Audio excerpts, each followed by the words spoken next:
Please, I am here again to beg the government, President Tinubu, and the governor of Oyo State, Engineer Seyi Makinde, to please help us and dialogue with these people.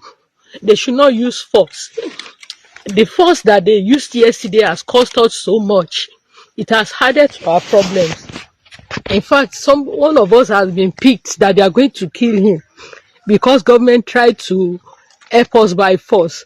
We want you to call them and dialogue with them so that our lives will be saved.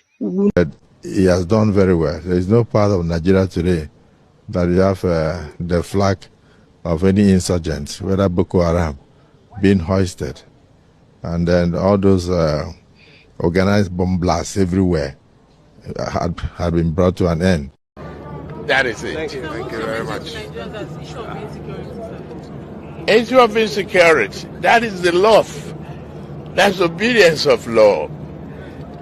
Nowhere in the holy teaching that you should engage in banditry. Nowhere. Please help us. Please help us. Please help us. Don't just leave us here. Don't forget us in the bush. Please answer them on time. Please. This does not call for force at all. Please just negotiate with them and dialogue with them.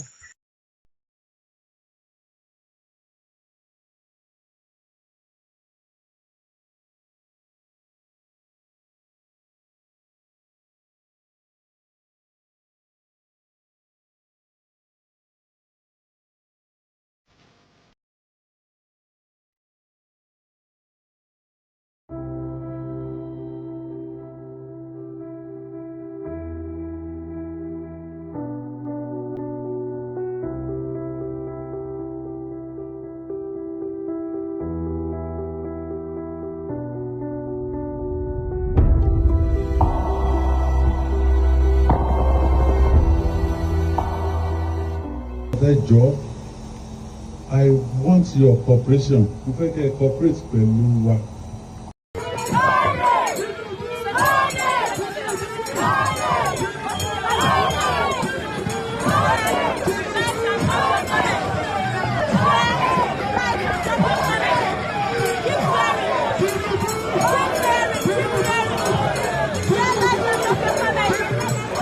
A 2-year-old baby. Her name is Christiana Akambi. She is 2 years old and she is somewhere inside a forest in Oyo State, kidnapped along with 45 other children and teachers.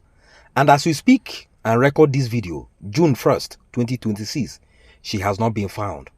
17 days, and this country's leaders are still talking, still promising, still visiting, and those children are still in captivity. Welcome back to the channel. If you are new here, subscribe right now because what we are about to break down today will make your blood boil. On the night of May 15, 2026, terrorists stormed 3 schools in Orule local government area of Oyo State, Community High School, Ahoro Esinele, Yamwater Baptist Nursery and Primary School, and LA Primary School, and they took 46 souls, 7 teachers, 39 students. The youngest victim is 2 years old. The attackers came on motorcycles, disappeared into the forest reserve, and also carted away 4 motorcycles from the community.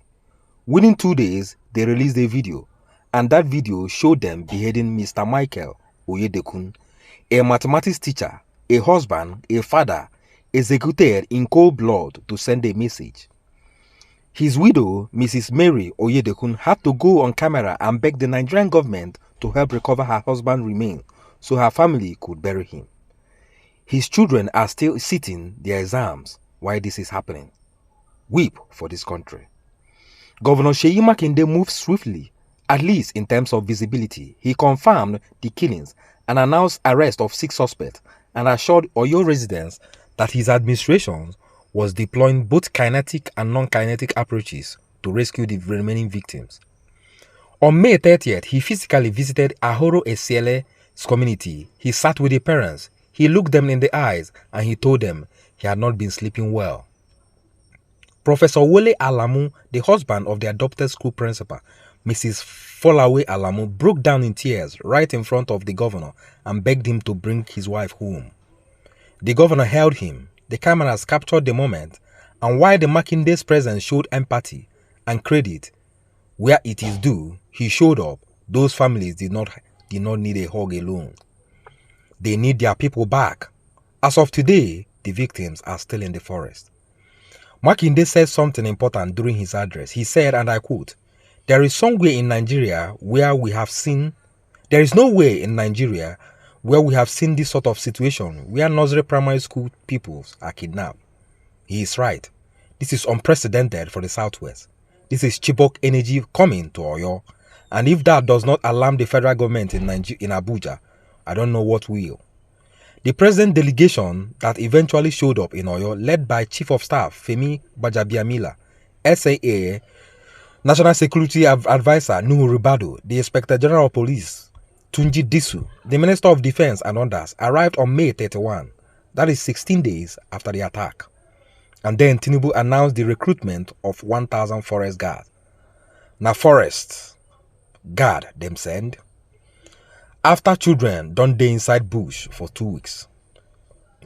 Now here is where the story becomes almost surreal. On May 28, 2026, while 46 Nigerians were still in captivity in Oyo State, while Christiana Akambi, a 2-year-old girl, was somewhere in the bush, Senate President Akpabio led Senate principal officers on a Salah homage visit to President Tinubu in Lagos. And after that meeting, he stood before cameras and declared, "I want you to hear this clearly. Tinubu has done very well. There is no part of Nigeria today where the flag of any insurgent, whether Boko Haram, is being hoisted. Organized bomb blasts everywhere has been brought to an end." He said security has actually improved. This man said this while children were missing, while a teacher, widow, was begging for her husband's remains. Akpabio prayed for those in captivity and then praised the man presiding over the captivity as an excellent performer. The cognitive dissonance is breathtaking. This is what psychophancy looks like in country on fire. You don't deny that a kidnapping is happening. You just reframe it. Yes, Boko Haram is not hoisting flags in Abuja, but tell that to Christiana Akambi's mother. Tell that to 39 students still missing in Orile Forest. Tell that to Professor Alamu, who broke down in tears in front of a governor. When Akpabio says Nigeria is secure, he's talking about Nigeria of Asarok, of Salah homage visit, of lace abadas and protocol. He's not talking about Nigeria of Orile, of Kagara, of Chibok, of Asikora Oba in Borno State, where another 42 children were taken in the same very week.